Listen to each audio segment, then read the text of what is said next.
룻기 2장 1절부터 4절입니다.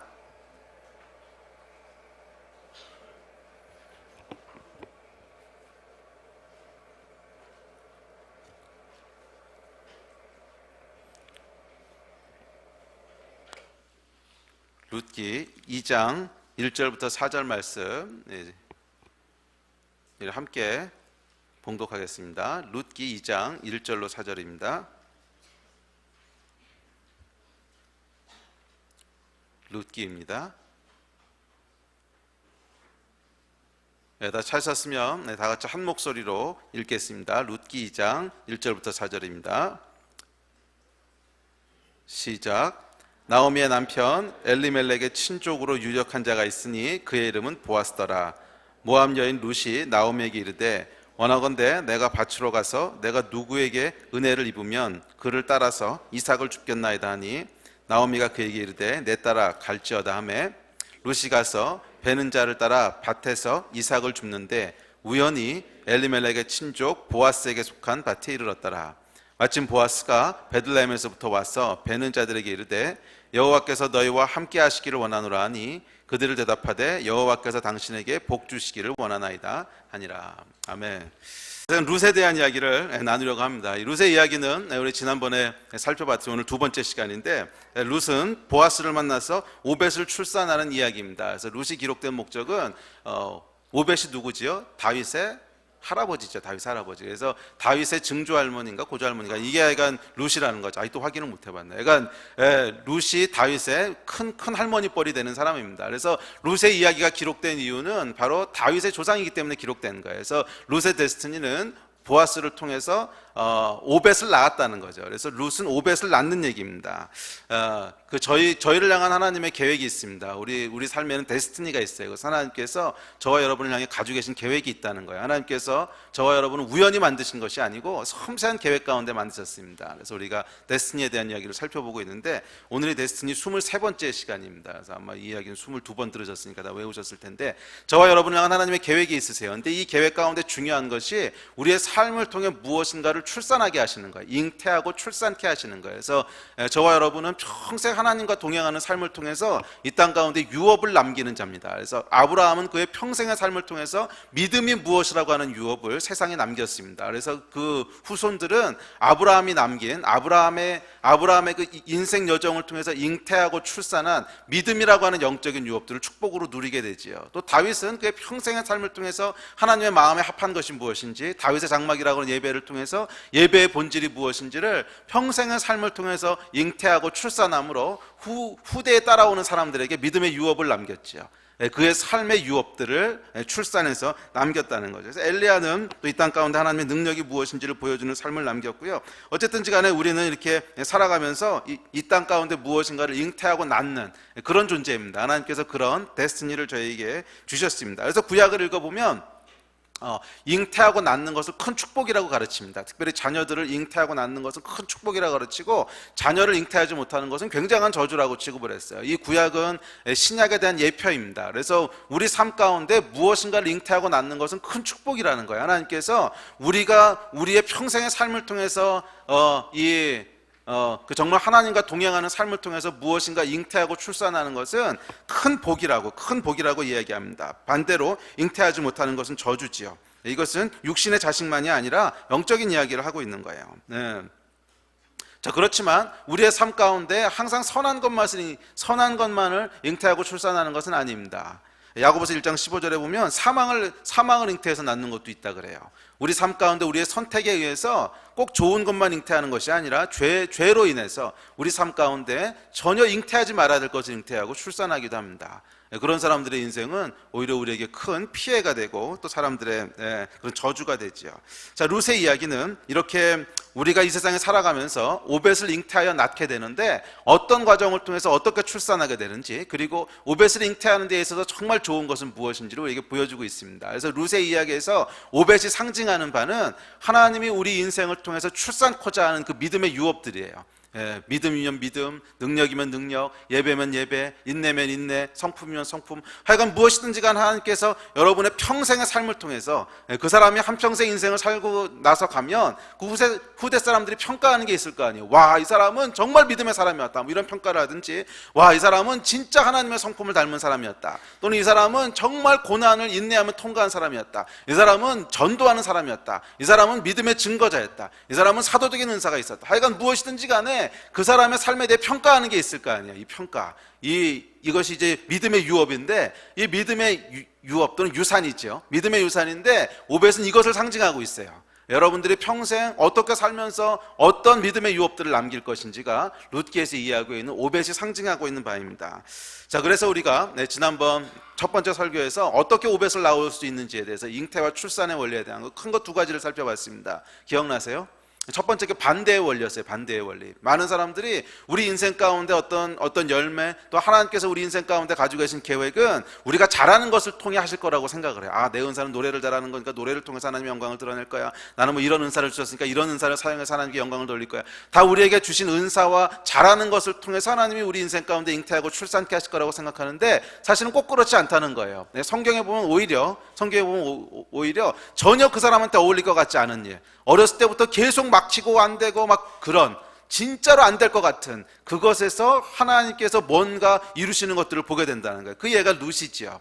룻이죠. 그래서 룻은 오벳을 출산해야 되는 데스티니를 가지고 태어난 여인이었지만 그의 인생 초창기에 보면 절대로 출산할 수 없는 조건들이 계속 만들어집니다. 남편도 죽고 시동생인지 시아버지도 죽고, 시동생인지 아니면 시형인지 그 사람도 죽고, 그 다음에 시아버지도 죽고, 그래서 절대로 자손을 이어갈 수 없는 오벳을 출산해야 될 데스티니를 가진 여인이 절대로 자손을 출산할 수 없는 환경 가운데로 몰려가죠. 그 이유는 뭐라 그랬죠? 하나님뿐만 아니라 사단도 우리를 향한 하나님의 계획을 알고 있기 때문에 어려서부터 우물을 막아버린다는 거죠. 이삭의 원수들이 이삭의 우물을 막아버렸듯이 사단은 저와 여러분의 인생이 잘 되는 것을 절대로 좋아하지 않아요. 어떻게든지 막으려고 합니다. 그래서 어렸을 때부터, 좀 태어날 때부터 계속 여러분을 향한 데스티니에 반대되는 행동들을 한다는 거예요. 그것을 어떻게든지 막아버리려고 하고, 그 우물을 어떻게든지 막아버리려고 하고, 그것이 사단이 하는 일이라는 거예요. 그래서 제가 이번에 한국과 일본과 또 이 이스라엘과 요르단을 돌아다니면서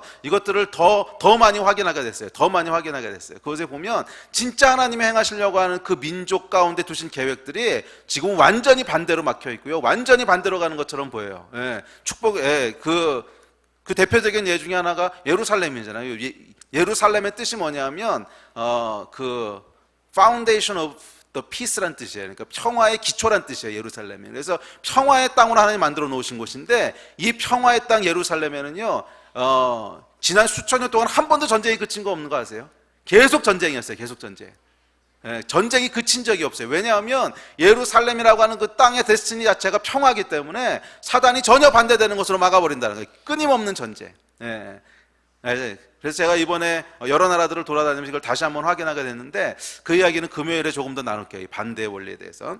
자, 그렇지만 약간 어찌됐든지 간에 저와 여러분의 인생 가운데 꼭 좋은 것들, 내가 잘하는 것들만을 통해서 열매 맺으시는 것이 아닙니다. 어쩌면 우리가 가장 한으로 생각하는 것, 난 이것 때문에 안 되고, 난 이게 막혀 있어서 안 되고, 나한테는 이런 재주가 없고, 그런 것들 가운데 우리 하나님께서 십자가를 통과할 때 그것이 놀라운 축복으로 바뀌는 것을 보게 하신다는 거예요. 이것이 여러분 반대의 원리입니다. 그래서 여러분, 룻이 우리에게 주고 있는 첫 번째 메시지는 하나님은 막힌 우물에서도 오벳을 출산케 하신다는 거예요. 그래서 혹시 여러분 인생 가운데 그런 막힌 우물들이 있었다면 거기서 좌절하고 주저앉지 마시고요, 거기서 오히려 하나님께서 열매 맺게 하시고, 거기서 오히려 하나님께서 오벳을 출산하게 하실 것을 믿음으로 기대하시기 바랍니다. 이거 첫 번째 원리고, 두 번째 원리가 있었어요. 두 번째 원리는 뭐냐면 선택의 원리였어요. 이 룻이 보아스를 출산하기까지는 나오미를 선택하고, 또 나오미를 끝까지 선택한 것을 붙잡는 이 선택의 원리를 통해서 보아스를 출산하게 됩니다. 자, 이 두 가지 원리를 살펴봤고요. 오늘은 이제 세 번째 원리를 살펴보려고 합니다. 그래서 오늘과 아마 다음번 한 번 더 할 것 같은데, 이 세 번째 원리는 뭐냐면, 룻이 보여주는 세 번째 원리는 오벳을 출산하기 위해서는요, 보아스를 만나야 한다는 거예요. 보아스를. 우리 하나님께서 우리 삶을 통해 무언가를 잉태하게 하시고 낫게 하시는 방법이 있는데, 그것은 만남을 통해서 하신다는 거예요. 사람을 만나는 것을 통해서 하신다는 거예요. 성경에 등장하는 인물들의 이야기를 여러분 잘 묵상해 보십시오. 반드시 거기는 그 사람의 인생이 하나님의 그 사람을 향한 하나님의 계획이 이루어지도록 하는 아주 중요한 만남이 있습니다. 예를 들면 여러분, 다윗의 데스티니는 이스라엘의 왕이 되는 거였어요. 그런데 이 데스티니가 누구와의 만남을 통해 이루어지죠? 사무엘과의 만남을 통해서 이루어져요. 어느 날 다윗의 인생 가운데 전혀 예기치 못했던 만남이 찾아오는데 사무엘이라고 하는 노인이 찾아와서 다윗의 머리에 기름 붓고 너는 왕이라 그러고 다윗을 왕으로 세웁니다. 이 만남을 통해 다윗의 데스티니가 이루어지게 되지요. 또 엘리사의 데스티니는 엘리야를 만나면서 이루어졌고요. 선지자의 유업을 남기게 되죠. 베드로는 예수님을 만나서 사도가 되었고, 사도 바울은 아나니아를 만나서 눈을 뜨게 되었습니다. 요셉은 술 맡은 관원장을 만나서 애굽의 총리가 되었고, 룻은 보아스를 만나서 오벳을 낳게 되었습니다. 보이세요 여러분? 이 구약과 신약에 등장하는 또 우리 믿음의 선배들의 삶 가운데 이루어졌던 수많은 하나님의 역사들은 항상 통로가 있었는데, 그게 뭐냐면 어떤 사람과의 특별한 만남을 통해서 하나님께서 그의 인생을 이끌어 가신다는 거예요. 사람과의 만남을 통해서 그의 인생을 이끌어 가신다는 거예요. 이것이 하나님께서 우리 인생을, 우리 데스티니를 이루시는 방법입니다. 우리의 데스티니의 길을 여시는데 사용하시는 방법이 만남이라는 거예요. 사람을 통해 일하신다는 거예요. 룻의 이야기가 주고 있는 세 번째 메시지는 바로 이거예요. 인생을 통해 무엇인가를 잉태하고 낳기 위해서는, 오벳을 낳기 위해서는 누구를 만나느냐는 것이 참 중요하다는 거예요. 누구를 만나느냐는 것이 참 중요하다는 거예요. 룻의 인생을 잘 묵상해 보십시오. 모압에서 태어나서 아무 소망 없이 살다가 죽어갈 여인이 말론이라고 하는 나오미의 아들을 만납니다. 이 아들을 만나서 이스라엘 백성의 하나님, 참 창조자 하나님을 알게 되는 큰 복을 누리게 됩니다. 그런데 이 말론이 죽음과 기근으로 인해서 말론의 죽음과 기근으로 인해서 다시 룻의 데스티니가 묻혀버릴 위기에 처합니다. 그때 하나님께서 나오미로 붙잡게 하시고 또 다시 새로운 만남을 주시는데 누굴 만나게 하세요? 보아스를 만나게 하세요. 이게 오늘 본문이죠. 그래서 룻의 인생은 이 두 번째 보아스와의 만남을 통해서 결국 그의 인생을 통해 하나님 원래 하시고자 하는 다윗의 계보를 이어가게 하시는 그 놀라운 특권을 이루게 하시죠. 그래서 이 룻의 인생을 보면 하나님께서 만남을 통해서 어떻게 그의 인생을 이끌어 가시고 잉태케 하시고 출산하게 하시는지를 보여줍니다. 이것은 단순히 성경에 등장하는 사람들만의 이야기가 아니라 오늘날 저와 여러분의 이야기입니다. 그렇지 않아요? 지금까지 걸어온 여러분의 삶들도 쭉 한번 돌아보세요. 만남들이 있었잖아요. 원했던 만남이든 원하지 않았던 만남이든 만남이 있었죠. 태어나면서 부모님을 만나고요, 또 학교 가면 선생님을 만나고, 또 친구들을 만나고, 교회에서 영적 지도자들을 만나고, 또 영적 동역자들을 만나고, 이런 수많은 만남들을 통해서 여러분의 인생이 오늘까지 온 거지요. 그 만남이 바로 하나님께서 역사하시는 통로라는 거예요. 그래서 오늘과 다음 시간을 통해서 그렇다면 이 만남을 우리가 어떻게 대해야 되고, 어떤 만남을 선택하고 어떤 만남을 버려야 되는지, 그리고 만남을 대하는 우리의 태도는 어떤 것인지, 또 원리들은 어떤 것인지에 대해서 깊게 살펴보려고 합니다. 그래서 여러분의 큰 축복의 통로가 될 수도 있고 저주의 통로가 될 수 있는 것이 사실은 만남이에요. 이 만남이 항상 좋은 것만 잉태케 하는 것은 아닙니다. 어떤 만남은 절대 만나지 말아야 됐어야 할 만남도 있어요. 그 잘못된 만남 때문에 인생이 파괴되고 데스티니가 망가지는 예들도 보게 되죠. 그래서 우리가 이 만남을 어떻게 선택하고 구분해야 되는지, 그리고 만남을 어떻게 대하고 어떻게 우리가 그것을 받아들여야 되는지에 대해서 오늘과 다음 주에 걸쳐서 살펴보려고 합니다. 그래서 여러분 삶 가운데도 축복이 되는 만남들은 계속 열리고 저주가 되는 만남들은 계속 닫히는 그 역사가 있기를 주의 이름으로 축복합니다. 아멘. 자, 그래서 여러분, 우리 인생 가운데 하나님이 어떻게 일하시는지를 보기 원하신다면 하나님께서 누구를, 어떤 사람을 여러분 인생 가운데 보내시는지를 잘 관찰하시면 돼요. 그리고 그 사람들을 통해서, 그 만남들을 통해서 우리 하나님께서 여러분 인생의 이야기를 써내려 가실 거고요, 그 만남 가운데 여러분은 오벳을 안게 될 것입니다. 그러므로 여러분 만남을 소중히 여기시고 감사히 여기시기 바랍니다. 왜냐하면 거기 여러분의 데스티니의 비결이 있기 때문에 그래요. 자, 이 만남에 대한 이야기를 오늘 살펴보려고 하는데, 앞서 말씀드렸듯이 모든 만남이 꼭 축복을 낳게 되는, 오벳을 낳게 되는 그런 만남은 아닙니다. 어떤 만남은 그야말로 잘못된 만남도 있어요. 이 노래 제목 같은데 잘못된 만남도 있어요. 그래서 우리 인생에 보면 크게 세 종류의 사람 또는 세 종류의 만남이 있는 것을 경험하게 됩니다. 첫 번째 종류의 만남은 어떤 만남이냐면 나오미와 모압 사람들의 만남이에요. 나오미와 모압 사람들의 만남. 자, 나오미와 모압 사람들의 만남은 사망을 잉태케 하는 만남이었습니다. 이 나오미의 가족들이 멋모르고 먹고 살기 위해 모압으로 가서 모압 사람들을 만나서 그들과 함께 살게 되었을 때 이들이 잉태하고 낳은 것은 문자 그대로 사망이었어요. 죽음이었어요. 예. 그 나오미의 남편도 죽고 아들들도 죽고 첫째 아들, 둘째 아들 다 죽고, 자, 이 만남은 여러분 없었어야 될 만남이라는 거예요. 예. 사망을 잉태하는 만남. 우리 인생에서 경험하게 되는 첫 번째 종류의 만남은 사망을 잉태하는, 만났어야 될 만남입니다. 자, 성경에는 이런 예들을 쉽게 발견할 수 있습니다. 그중 대표적인 예가 뭐가 있겠어요? 삼손이 들릴라를 만난 거죠. 삼손이 들릴라를 만나는 바람에 사사 삼손의 데스티니는 완전히 파괴됩니다. 삼손의 인생에 있어서 이 여인과의 만남은 없었어야 했습니다. 자, 여러분 그거 아세요? 우리 인생에 가장 중요한 만남은 물론 하나님과의 만남입니다. 가장 중요한 만남은 하나님과의 만남이에요. 근데 그건 못지않게 중요한 만남이 사람과의 만남입니다. 왜냐하면 사람은 하나님의 형상을 따라 지음받았기 때문에 그래요. 그래서 우리 인생 가운데 영향을 미칠 수 있는 유일한 요소는 하나님이세요.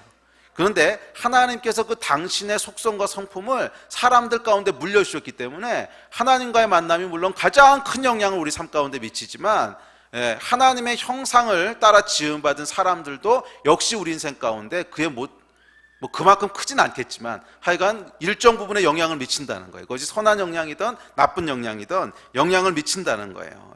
그래서 이 만남이 우리의 데스티니를 이루어가기도 하고 우리의 데스티니를 파괴하기도 합니다.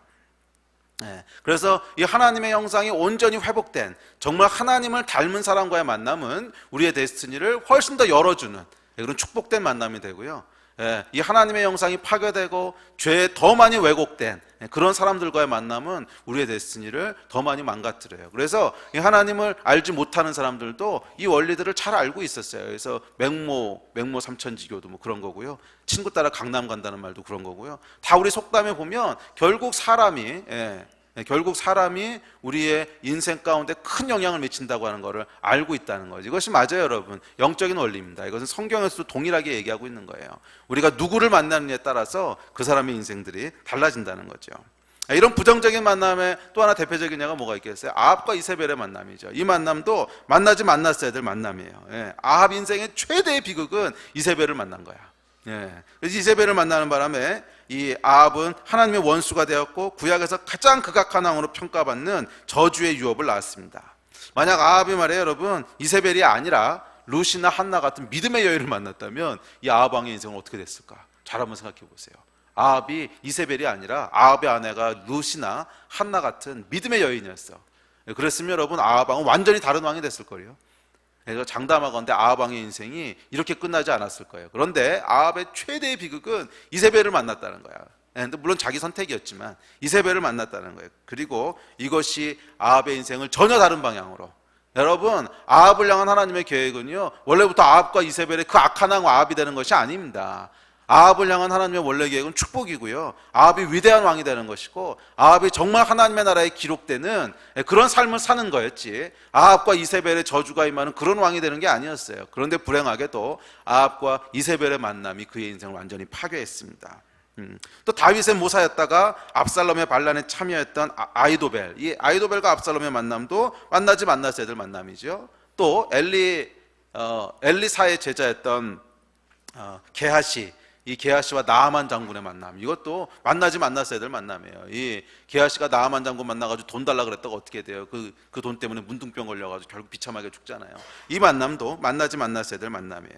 이것은 여러분 비단 성경만의 이야기가 아니라 우리 인생 가운데서도 늘상 경험하게 되는 그런 것들 중에 하나입니다. 기억하십시오, 여러분. 우리 인생은 항상 축복을 잉태하는 만남만으로 이루어진 것이 아니라 어떤 것들은 사망을 잉태하는 만남도 있다는 거예요. 자, 그렇다면 어떤 만남이 사망을 잉태하는 만남일까요? 이 앞서 얘기했던 예들을 쭉 돌아보면 아주 중요한 한 가지 공통점들을 발견하게 돼요. 사망을 잉태하는 만남들의 공통점인데 그건 뭐냐 하면 욕심을 따라 선택했다는 거예요. 욕심을 따라. 욕심의 종류는 다양할 수 있어요. 이 삼손이 들릴라를 만났던 건 뭐예요? 금지되어 있는 것, 원래 삼손에게 허락되지 않은 것, 이방 여인, 이것을 얻고자 하는 욕심에서 들릴라를 만나게 되죠. 아합이 이세벨을 만나는 건 뭐예요? 그 여인에 대한 물론 욕심도 있었겠지만 정치적인 안정, 근데 금지된 방법으로 자기가 원하는 것을 얻고자 하는 그 욕심 때문에 이세벨을 얻죠. 아히도벨이 압살롬을 선택한 건 뭐예요? 그에게 주어지지 않은 금지된 권력에 대한 욕심 때문에 아히도벨은 압살롬을 선택하죠. 게하시가 나아만을 만난 건 뭐예요? 그에게 주어지지 않은 재물, 그 돈에 대한 욕심 때문에 게하시가 나아만을 만나죠. 이 살펴본 모든 예들을 돌아보면 항상 그에게 주어지지 않은 것, 그에게 허락되지 않은 것, 하나님께서 그에게 허락하시지 않은 것, 그것을 원하는 욕심이 있어요. 그리고 이 욕심 때문에 선택한 만남들이었다는 거예요. 이 만남이 그에게 사망을 주는 만남이 되었습니다. 사망을 주는 만남이 되었어요. 오늘날 우리 인생도 마찬가지입니다. 어떤 만남이 사망을 잉태하는 만남입니까? 그것은 아주 명료합니다. 아주 명료해요. 이것 하나 외에는 사망을 잉태하는 만남은 없는 것 같아요. 이것 하나 외에는. 그건 뭐냐면 우리에게 주어지지 않은 것, 우리에게 허락되지 않은 것을 얻고자 하는 욕심으로 만나는 만남이에요. 우리에게 주어지지 않은 것, 우리에게 허락되지 않은 것. 그러니까 하나님께서 우리 인생 가운데 허락하시지 않은 게 있어요.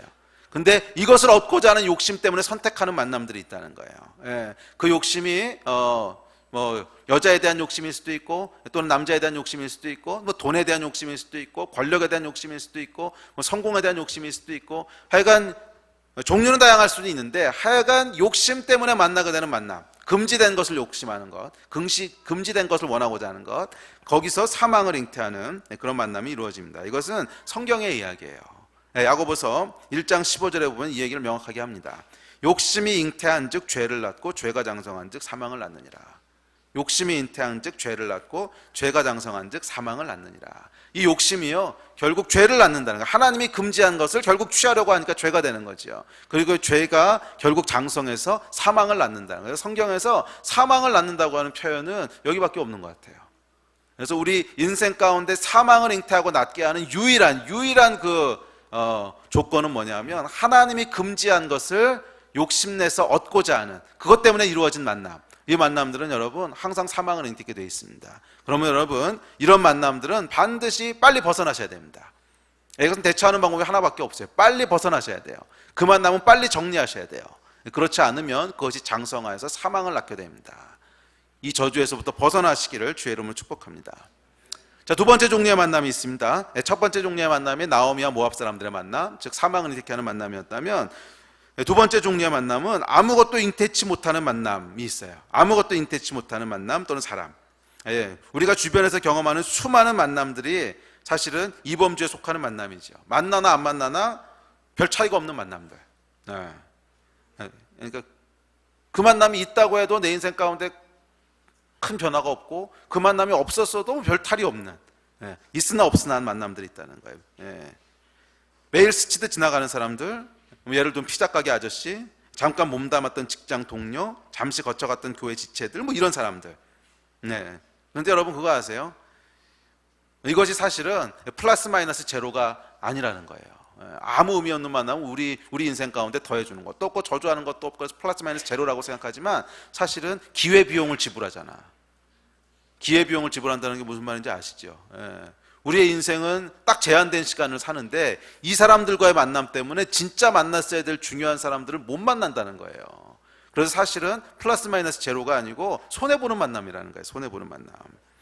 무의미한 만남에 기회비용을 지불하고 있는 것입니다. 자, 그런데 이 두 번째 종류의 만남에는 한 가지 비밀이 있습니다.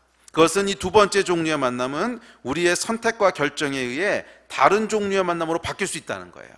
자, 이것을 보여주는 것이 룻과 나오미의 만남이에요. 룻과 나오미의 만남. 이 룻과 룻의 동서였던 오르바라고 있죠. 오르바. 그 중간에 돌아갔던 여인. 룻과 오르바는요 나오미하고 만나는데 이 만남은 잉태치 못하는 만남이었어요. 그렇다고 저주가 되는 만남도 아니었지만 잉태치 못하는 만남이었고 나오미가 그것을 고백합니다. 1장 11절에서 여러분 지난번에 보셨지요? 나오미가 이르되 내 딸들아 돌아가라. 너희가 어찌 나와 함께 가려느냐. 내 태중에 너희 남편 될 아들들이 아직 있느냐. 나오미가 그의 며느리인 오르바와 룻에게 얘기합니다. 너희는 나하고 함께 있으면 절대로 잉태치 못한다. 절대로 너희는 남편을 얻을 수 없고 절대로 너희 인생 가운데 어떤 출산이 없을 거다. 나는 너희를 잉태케 할 수 있는 사람이 아니다. 물론 너희에게 사망을 잉태케 하는 자도 아니지만 그렇다고 자식을 낳게 할 사람도 아니라는 거예요. 그러니까 나오미는 플러스 마이너스 제로인 사람이라는 거예요. 그러니까 너희가 나와 함께 있어서 출산 못한다. 그러니까 이제 돌아가라.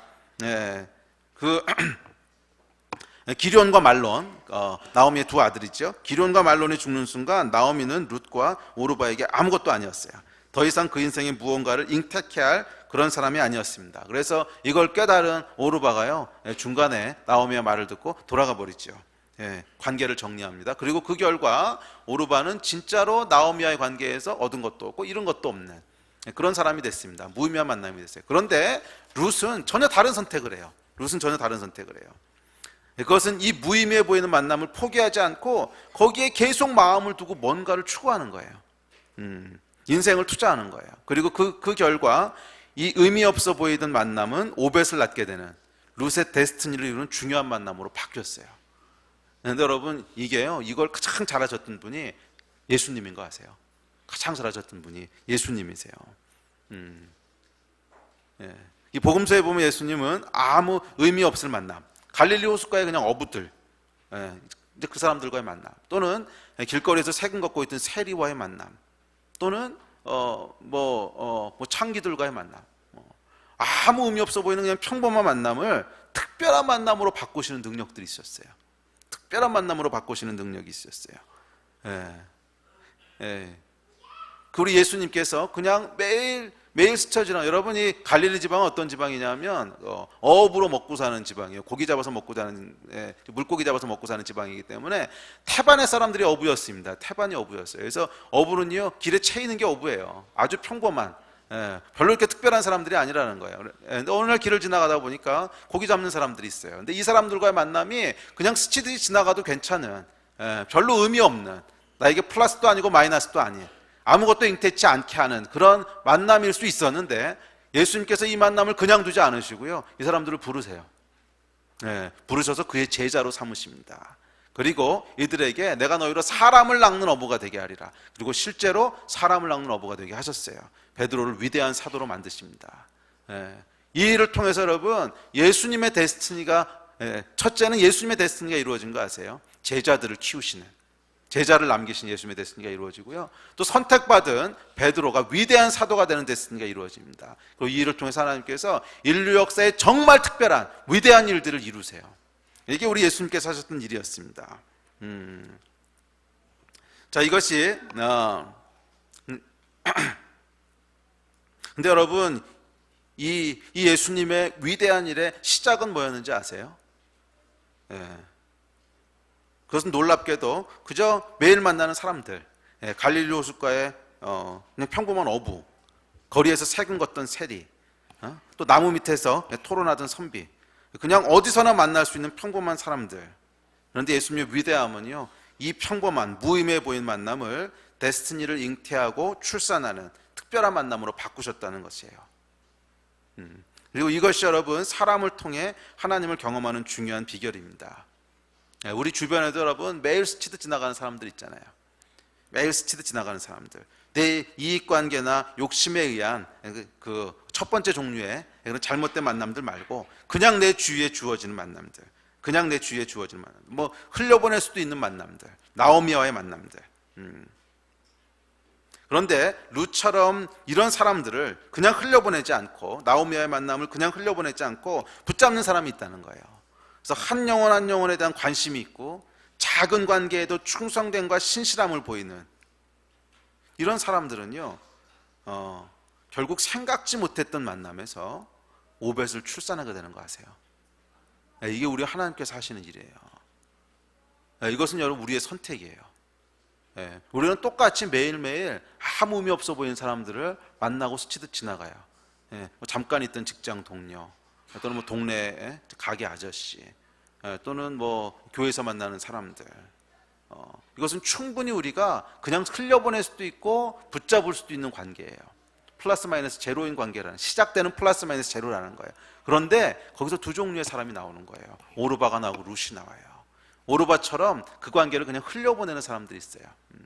관계라는 거 귀찮다, 그냥 나는 그냥 내 앞에 주어진 것만 그냥 하고, 그냥 사람과 관계 맺는 것도 귀찮고, 이렇게 해서 오르바처럼 나오미를 흘려보내는 사람이 있고요, 그렇지 않고 한 사람 한 사람에 대한 관심을 가지고 사람을 소중히 여기고 아주 작은 관계라도, 별로 나에게 그 손익을 줄 것 같지 않은 관계라도 그것을 특별하게 여기고 영혼을 귀중하게 여기고 사람을 소중하게 여기고 관심을 가지고 충성됨과 신실함을 가지고 사람을 대할 때요, 그것이 놀랍게도 플러스 마이너스 제로처럼 보이던 관계가 나오미를 통해서 보아스를 만나게 되고 보아스를 통해 오벳을 낳게 되는 그런 하나님의 데스티니의 통로가 되는 만남이 된다는 거예요. 이것이 여러분 두 번째 만남의 비결이에요. 그래서 이 두 번째 만남에서 여러분이 하셔야 될 일은 뭐냐면, 첫 번째 만남은 무조건 피해야 돼요. 사망을 잉태케 하는 만남은. 두 번째 만남, 플러스 마이너스 제로처럼 보이는 만남에서는 여러분이 이 만남을 바꾸셔야 돼요. 어떤 만남으로? 생명을 잉태케 되는 만남으로 바꾸셔야 돼요. 그것이 여러분이 하실 수 있는 선택이라는 거예요. 성경은 이렇게 얘기합니다. 마태복음 25장에 보면 예수님께서 이렇게 말씀하세요. 그때 임금이 그 오른편에 있는 자들에게 이르시되 내 아버지께 복받을 자들이여 나와 창세로부터 너희를 위하여 예비된 나라를 상속받으라. 내가 줄일 때에 너희가 먹을 것을 주었고 목마를 때에 마시게 하였고 나그네 되었을 때에 영접하였고 헐벗을 때 옷을 입혔고 병들었을 때에 돌보았고 옥에 갇혔을 때에 와서 보았느니라. 이에 의인들이 대답하여 이르되 주여 우리가 어느 때에 주께서 줄이신 것을 보고 음식을 대접하였으며 목마르신 것을 보고 마시게 하였나이까? 어느 때에 나그네 되신 것을 보고 영접하였으며 헐벗으신 것을 보고 옷 입혔나이까? 어느 때에 병드신 것이나 옥에 갇히신 것을 보고 가서 배웠나이까? 하리니 임금이 대답하여 이르시되 내가 진실로 너희에게 이르노니 너희가 너희 내 형제 중에 지극히 작은 자 하나에게 한 것이 곧 내게 한 것이니라 하시고. 여러분, 루시요 오벳을 낳을 수 있었던 진짜 비결은 이 말씀처럼 살았기 때문에 그런 거 아세요? 이 나오미는 여러분 지극히 작은 자였어요. 이 나오미가 소망이 있는 사람이 아니었어요. 남편도 없는 과부지요, 자식도 없지요, 돈도 없지요, 어디 발붙일 데 없는 정말 외톨이, 아무짝에도 도움이 될 것 같지 않은 그런 노인이었어요. 지극히 작은 자. 그러니까 나오미하고 관계를 계속 유지한다고 해서 그 인생에 나올 수 있는 게 아무것도 없었다는 거예요. 그 인생에 얻을 수 있는 유익이 아무것도 없었다. 나오미도 그걸 아니까 오르바한테 너 나 따라오려고 하지 마라. 나 따라와서 얻을 거 아무것도 없다. 나는 지극히 작은 자다. 과부고 자식도 없고 상속받을 것도 없고 아무것도 없다는 거예요. 그런데 룻이 이 마태복음 25장의 예수님의 말씀처럼 지극히 작은 자가 헐벗었을 때 그를 입히고, 지극히 작은 자가 옥에 갇혔을 때 그를 돌보고, 지극히 작은 자가 친구가 필요했을 때 친구가 돼주고. 그래서 이어지는 룻기를 계속 읽어보세요. 제가 이번에 룻기를 묵상하면서 이 룻의 진가를 보게 됐어요. 그건 뭐냐면 나오미와 끝까지 함께 있으면서 친구처럼 가족처럼 돌보는 거예요. 이 나오미의 입장을 생각해 보니까 고향에 돌아가는데 어디 말 붙일 사람도 없는 거야. 고향을 오랫동안 떠나 있었잖아요. 오랫동안 떠나 있었는데 남편도 죽고 가족도 아무도 없고 돌아와서 발 붙일 것도 없고, 이건 완전히요 그냥 뭐 독거노인 또는 노숙자 뭐 이 신세인 거예요. 이 룻이 그 옆에서 함께 하는데 진짜 마음이 찡하더라고. 여러분, 룻이요 왜 오벳을 낳게 되는지 아세요? 이 나오미와의 관계 때문에 오벳을 낳게 되는 거예요. 우리 다음 주에 살펴볼 텐데, 보아스가 왜 룻에게 관심을 가지는지 아세요? 보아스가 명확하게 얘기해요. 네가 나오미에게 한 것을 내가 들었다는 거예요. 네가 나오미에게 한 것을 이 동네 사람들이 다 들었다는 거예요. 룻이 보아스를 만났던 진짜 이유는 나오미와의 관계 때문에 만난 거예요. 여러분, 이것이 성경이 말하는 원리예요. 우리 주변에 매일 스치듯 지나가는 사람들이 있어요. 플러스 마이너스 제로처럼 보이는 사람들. 그냥 흘려보내도 그만, 흘려보내지 않아도 그만, 그렇게 보이는 사람들. 그런데 예수님도 그러셨고 룻도 그렇고 성경에 등장하는 수많은 사람들은 이 만남을 그냥 흘려보내지 않았다는 거예요. 사람을 소중히 볼 줄 알았다는, 그것은 그 사람이 내 인생 가운데 무슨 큰 유익을 주고 이런 게 아니에요. 그런 게 아니에요. 이것은 욕심에 의한 만남이고 그런 게 아니고 그냥 그 사람 자체를 소중하게 보는 거예요. 지극히 작은 자, 지극히 작은 자에게 한 것이 곧 내게 한 거라고 예수님 말씀하셨거든. 별로 내 인생 가운데 플러스도 안 되고 마이너스도 안 될 것 같은 사람들, 그런데 그 사람을 영혼이기 때문에 소중히 보고 그 사람과 함께하고 또 대화가 말상대가 돼주고 도와주고 입히고 그랬을 때 그 만남이요 특별한 만남으로 바뀐다는 거예요. 생명을 잉태하게 되는 만남이 된다는 거예요. 그래서 여러분, 두 번째 종류의 만남에서 여러분이 하셔야 될 일이 지극히 작은 자를 예수님께 하듯이 그렇게 대하는 것입니다. 이제 마지막 세 번째 만남이 있습니다. 이 세 번째 종류의 만남에 대해서는 다음 주에 더 자세히 할 거기 때문에 오늘은 간단히 넘어갈게요. 이 세 번째 종류의 만남은 뭐냐면 두 번째 종류의 만남은 또 다른 룻과 보아스의 만남이 있어요. 룻과 보아스의 만남. 이 만남은요 운명적인 만남입니다. 운명적인 만남이라고 하는 게 뭐냐면 하나님께서 계획하신 특별한 종류의 만남이 있다는 거예요. 그냥 매일 스치듯 지나가는 만남을 내가 믿음으로 선택해서 특별하게 만드는 만남이 아니라 하나님께서 계획하신 아주 특별한 종류의 만남이 있어요. 예를 들면 다윗과 사무엘의 만남 같은 게 그런 거예요. 앞서 살펴봤다. 다윗과 사무엘의 만남은요 그냥 다윗의 스치고 지나가듯 사무엘이 지나가는 것을 이 불쌍한 노인을 도와야지 그래서 만남이 아니잖아요.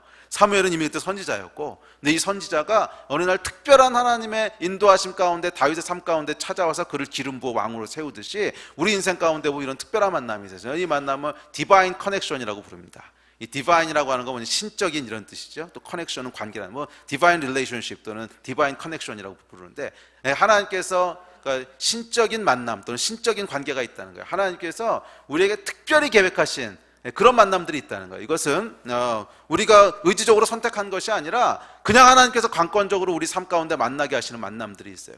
그런데 이 만남은 분별이 필요해요. 이것이 정말 하나님께 나에게 주신 디바인 커넥션인지 그리고 이것을 어떻게 그리고 이 만남들을 어떻게 다루고 어떻게 대하느냐에 따라서 여러분의 인생이 열리기도 하고 닫히기도 하는 아주 중요한 만남이에요. 그래서 이 디바인 커넥션에 대해서는 다음 주에 더 자세히 살펴보겠습니다. 그래서 성경에 보면 이 디바인 커넥션을 통해서 인생들이 열리는 것들을 아주 자주 보게 됩니다. 앞서 얘기했던 다윗이 사무엘을 만난 것을 포함해서 다니엘이 믿음의 새 친구를 만난 것, 엘리사가 엘리야를 만난 것, 고넬료가 베드로를 만난 것, 디모데가 바울을 만난 것, 이거 모두 다 디바인 커넥션이죠.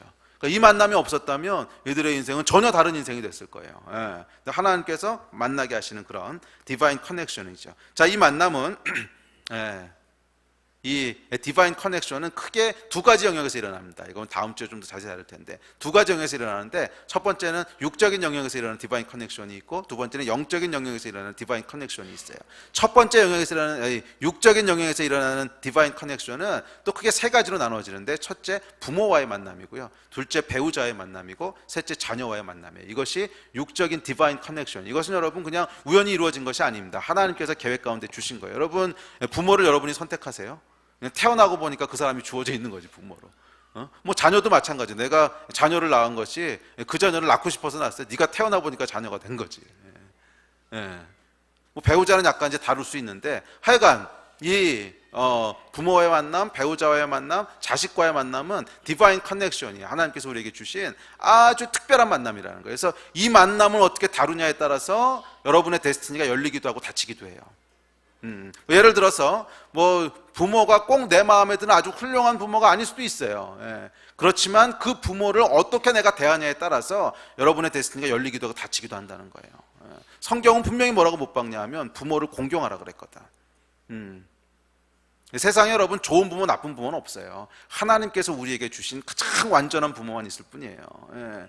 물론 부모가 부족하고 세상적으로 봤을 때는 안 좋은 것처럼 보일 수도 있어요. 그렇지만 하나님께서 그런 부모를 주신 이유는 여러분의 인생을 가장 완전하게 하시려고 다듬는 돌로 주신 걸 수 있다는 거예요. 또 어떤 부모님들은 정말 훌륭한 부모님들도 있어요. 그런 부모님의 축복의 통로로 주신 거고. 하여간 어떤 만남이든지 간에 하나님께서 우리 인생 가운데 최고의 것을 주시기 위해서 마련하신 것이지, 그래서 그 만남을 어떻게 대하냐에 따라서 우리 인생이 닫히기도 하고 열리기도 하는 거예요.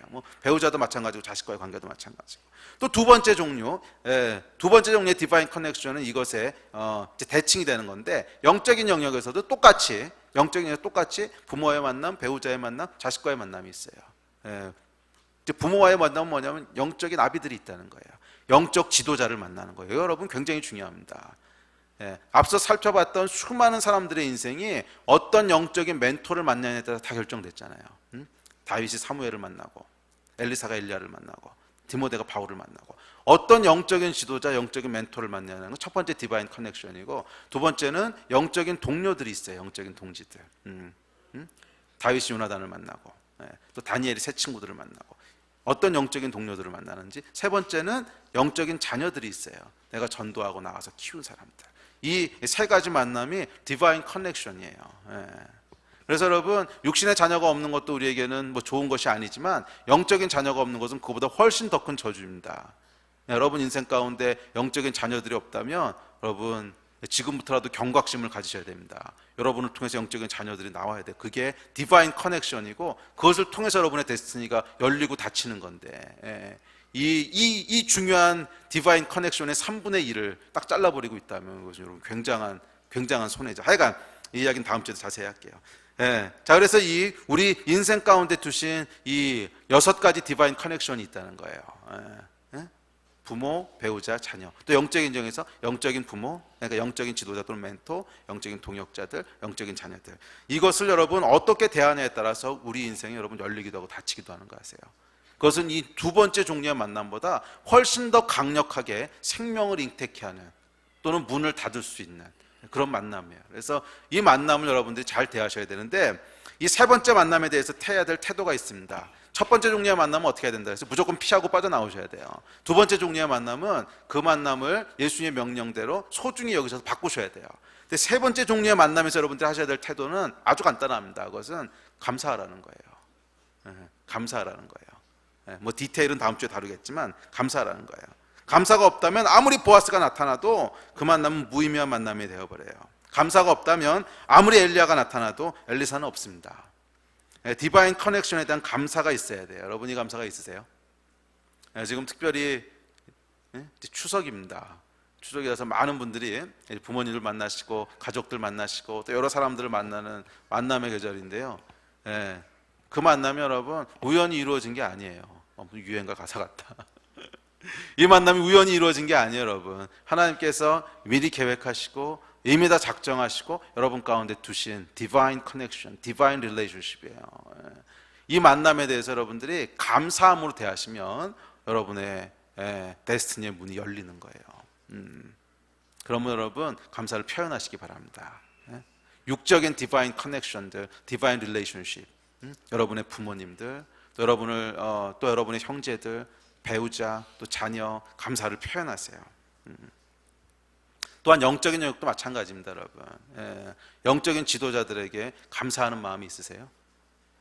또 여러분의 영적인 동역자들에게 감사하고 고마운 마음이 있으세요? 또 여러분의 영적인 제자들이 혹시 있으시다면 제자들, 자녀들에게 여러분 감사한 마음이 있으세요? 여러분 같은 사람을 믿고 따라주는 게 얼마나 감사한 거예요. 여러분 한번 주위를 한번 이렇게 둘러보세요. 주위를 둘러보시면 디바인 커넥션들이 막 보이지 않으세요? 쭉 한번 둘러보세요. 이러고 좀 표현해보지 않으실래요? 감사하다고. 네가 내 아들이라서 감사해. 또는 어머님 아버지께 감사하시고 또 영적인 동역자들에게 감사하시고 좀 소리를 내서 감사하세요. 쑥스러워하지 마시고. 자, 1분 시간을 드릴 테니까요. 주위의 분들에게 좀 감사를 표현해 보세요.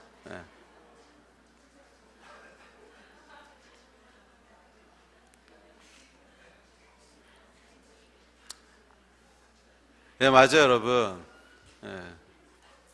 우리 삶 가운데 하나님께서 세 번째 종류의 만남을 주세요. 그것은 특별히 계획하신 만남, 디바인 커넥션들을 주세요.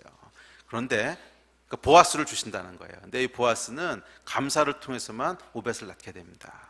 감사를 통해서 오벳을 낳게 돼요. 이 감사가 충만한 여러분의 인생 되시기를 주의 이름으로 축원합니다. 아멘. 우리 예배팀 나오실래요? 앞서 말씀드렸듯이 세 종류의 만남이 있어요. 그래서 오늘 설교 제목이 뭐냐면 세 종류의 인연이에요. 세 종류의 인연. 우리가 살아가면서 우리의 인생을 열기도 하고 닫기도 하는 것은 만남들을 통해서 이루어지는데 이 만남은 어떤 만남을 통해서 사망을 잉태하게 되는 만남도 있고 어떤 만남은 아무 의미가 없어 보이는 만남도 있고 어떤 만남은 생명을 잉태하게 되는 중요한 만남들이 있어요.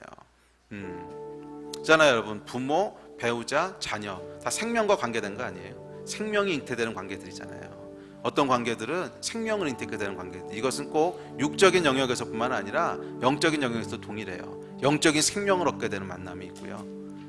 영적인 생명을 함께 나아가는 만남이 있고요. 내가 출산한 영적인 생명들이 있다는 거예요. 여러분 이 만남들을 통해서 우리 하나님께서는 우리의 삶을 열어가시기도 하시고 어떤 경우는 다치기도 합니다. 여러분은 어떤 만남 가운데 계세요? 혹시 나오미와 모압 사람들의 만남 가운데 계신 분이 있으시다면 빨리 빠져나오십시오. 그것은 거기 오래 있으면 안 돼요.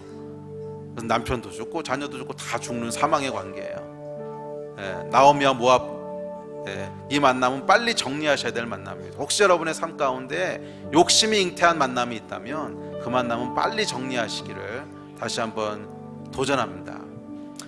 두 번째 종류의 만남들이 있으십니까? 그거 당연히 있겠죠. 우리 주변에 수많은 사람들이 매일매일 스치고 지나가죠. 물론 그 모든 사람들과 다 의미 있는 관계를 맺을 수는 없습니다.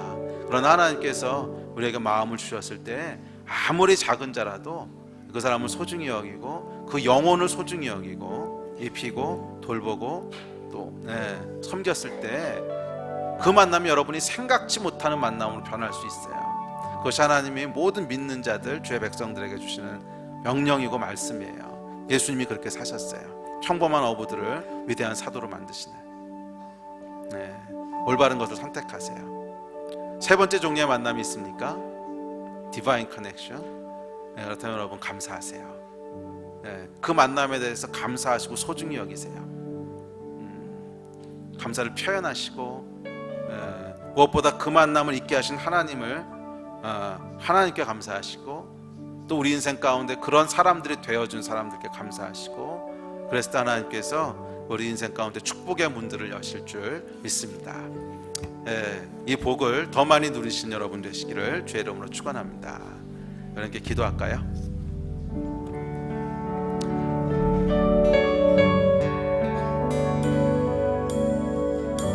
함께 기도하실 때 오늘 들으신 말씀들을 기억하시면서 우리 하나님께 좀 반응하며 나아갑시다. 하나님, 내 주변 가운데 수많은 만남들을 주셨습니다. 그 만남 가운데 어떤 것들은 정말 특별한 디바인 커넥션들이고 또 어떤 것들은 지극히 작은 자로 우리에게 주신 만남들이 있습니다. 하나님, 이 만남들을 통하여 우리의 삶의 문들이 열리게 하시고 우리의 생명의 문들이 열리게 하시는 하나님 그런 만남이 되기를 소원합니다. 그것에 올바른 태도로 반응하게 해주십시오. 감사함으로 반응하게 하시고 또 긍휼의 마음으로 반응하게 하시기를 소원합니다. 하나님, 혹시 우리 삶 가운데 잘못된 욕심이 잉태한 만남들이 있습니까? 이 만남들은 빨리 정리할 수 있도록 하나님 도와주시고 또 상황들을 바꿔주시기를 기도합니다. 우리 이렇게 오늘 메시지를 가지고 우리 하나님 앞에 나가서 좀 기도하시는 시간 갖겠습니다. 한 2, 3분 정도 개인적으로 기도하겠습니다.